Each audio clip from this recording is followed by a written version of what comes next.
going to be difficult for me to say I must give you 3 things that you need to do to solve crime, because there's quite a lot that needs to be done. Okay.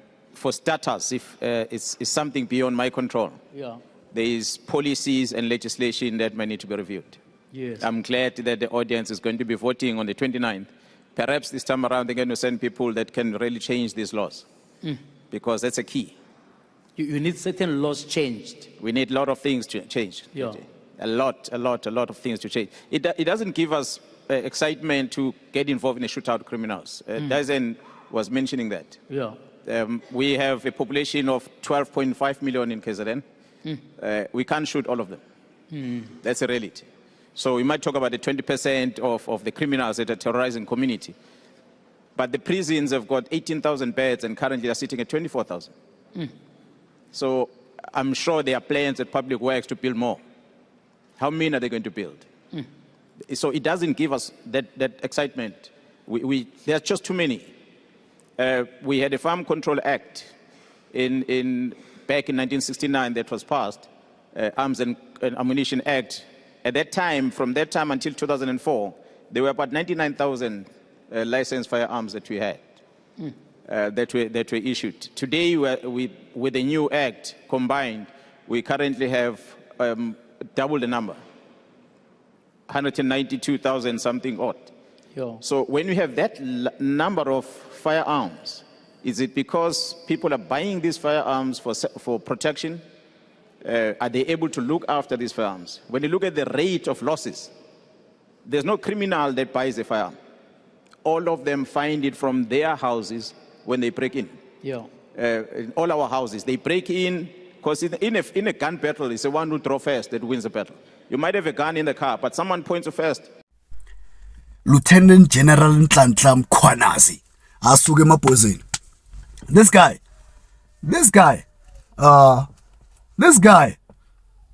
you know, I see a few leftists or a few people online talking about the fact that they are trigger happy. Very few though, very few, saying that he is trigger happy and alongside the KZN SAPS. But they are doing the Lord's work if you believe in Jesus or, you know, Christian. Yeah.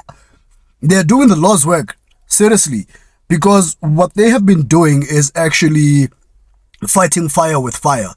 And thus far, it seems that they are winning with the fire. Because, you see, South Africa has a very high rate of murders. And one of the provinces with the highest murder rates is actually KZN. So, criminals in KZN don't just mug you, don't just take your car. They kill you first. You know, if they want to take something from you, they don't just come to you and say, give me this. They shoot you and take it. 7,000 people that died, cases that were recorded in this province. KZN alone accounted for 6,900 of those.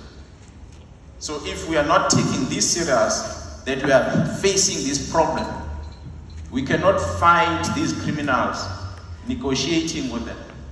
We have to be aggressive with them, bold when we arrest them, and we've been successful in doing that. And when they're incarcerated, there must be penalties harsh coming out of the courts, and they must be sent away for long. The unfortunate part is, I'm sure all of you watch TV, correctional service is busy with raids these days. We take them off the street, they live soft life in prison. We have a problem in society. We have to do something about it. They shoot each other, they kill each other. If I have a problem with you in KZN, it's very easy for me to get someone that I can just pay them even 1,000 rand to get rid of you, literally taking your life for 1,000 rand. Depending on your status in society, then it gets a bit more expensive. But it is very easy for me to kill the next person, like just even my neighbor. We are just people living, trying to survive. If I have a problem with you, it's really easy for me to get rid of you in South Africa, and particularly in KZN. So Sansa Mkhwanazi, man, he's a very brave guy. Very brave guy, and no holds barred. So I'm really in awe of him and his work and everyone under his, do they call people under another person's subordinates? Yeah. I'm really in awe in the bravery that they have in doing their work, because he is in a sense in the public eye, and with him still being in the public eye, he is still brave enough to say that no, I am going to do my job regardless. And with South African criminals, if especially in KZN these people shoot back at police, what is to stop them from going to a police officer's house and actually unalive this person? So Nhlanhla Mkhwanazi is very, very brave. And I'm always, since seeing videos about him, asking myself, what would it be like if he was actually the Minister of Police? So I don't know if he has any political ambitions, but as a police commissioner, he seems to be passionate about his job and doesn't mind being in the public eye. So maybe that could be him politicking. But I don't know if he has any political party leaning, because I don't see him trying to pander for ANC, IFP, Mkhonto Wesizwe, DA, whatever. No, he's just doing what is needed as a police officer for the people on the ground. So, but I just imagine him as the Minister of Police, because previously we had Pegikele, and hey, if you want to talk about useless and just cadre deployment, that guy, that guy, when he was the Minister of Police, people could snitch, or here in South Africa it's whistleblowing. People would whistleblow serious operations and there would be no busts. There will be a bust here and there, and he will come out touting it as a big achievement. Well, when it's just not even a tip of the iceberg, because the tip of an iceberg is actually big enough to sink a Titanic. So, yeah, man, he was just useless. So, I always wonder, imagine this Nhlanhla Mkhwanazi as the Minister of Police. Because right now we have, is it Senzo Mqunu? Yeah, Senzo Mqunu seems that he might want to do his work. But just like most ANC leaders, even those that want to do good work, it's just too slow on doing things. And some of the law enforcement laws in the country, or the policies, they just don't work for all types of criminals. So I'm just always wondering. I think for me, Nhlanhla Mkhwanazi is somebody who would need as the Minister of Police. And imagine this. Just imagine, just think about it. Just imagine he is the Minister of Police, and then on the correctional service, as we already have, is Piet Groenewald. On the streets, outside, we have Nhlanhla Mkhwanazi.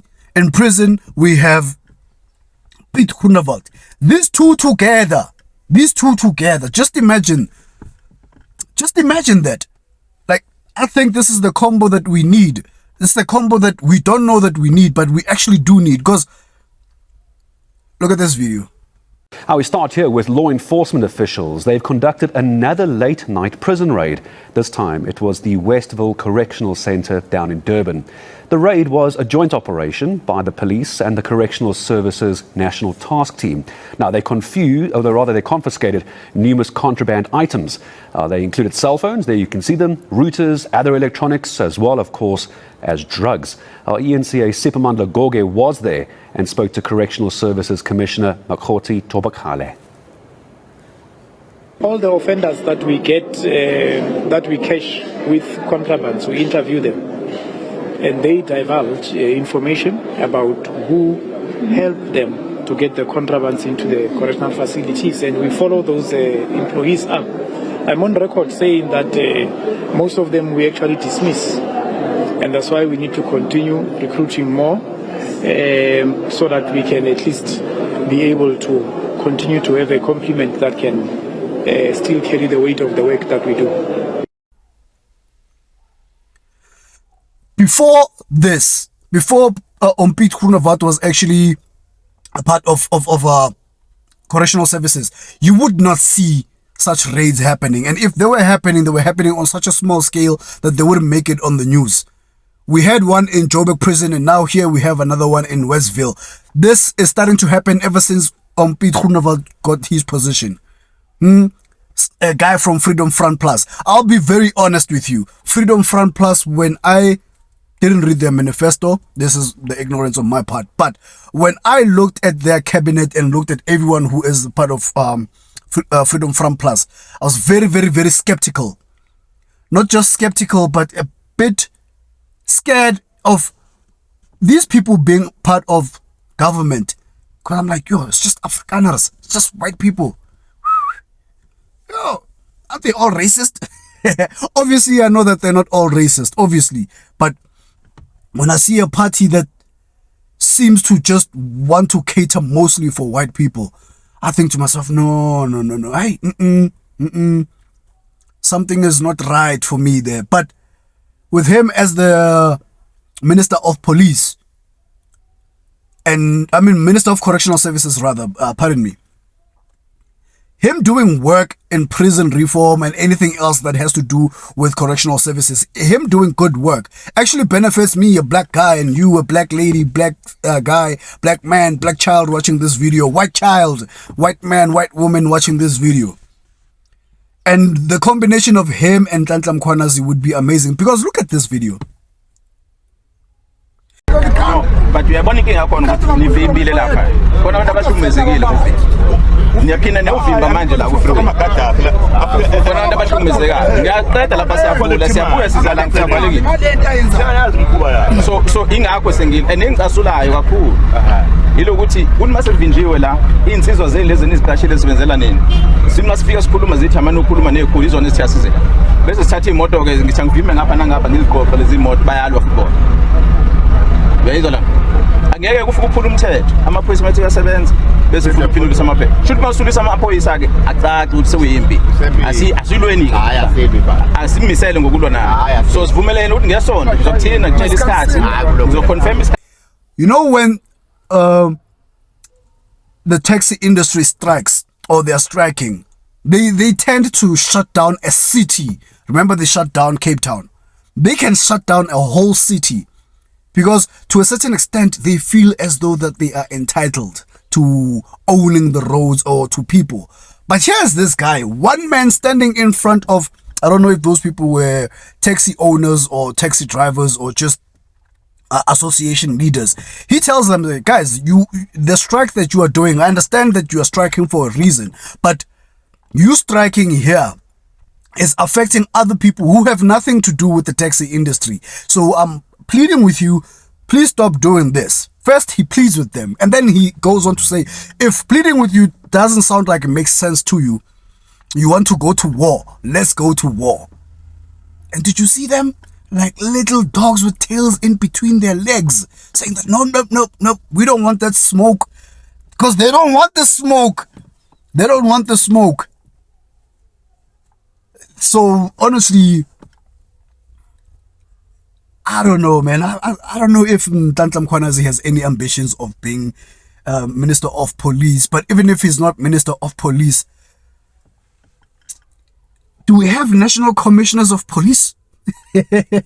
maybe let him be National Commissioner of Police, because this guy, he doesn't just talk from a position of leadership.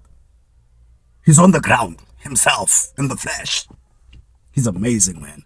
And really, I believe if there was a collaboration or a partnership between him and correctional services under Piet Groenewald, we would see changes drastically happening and at a fast rate.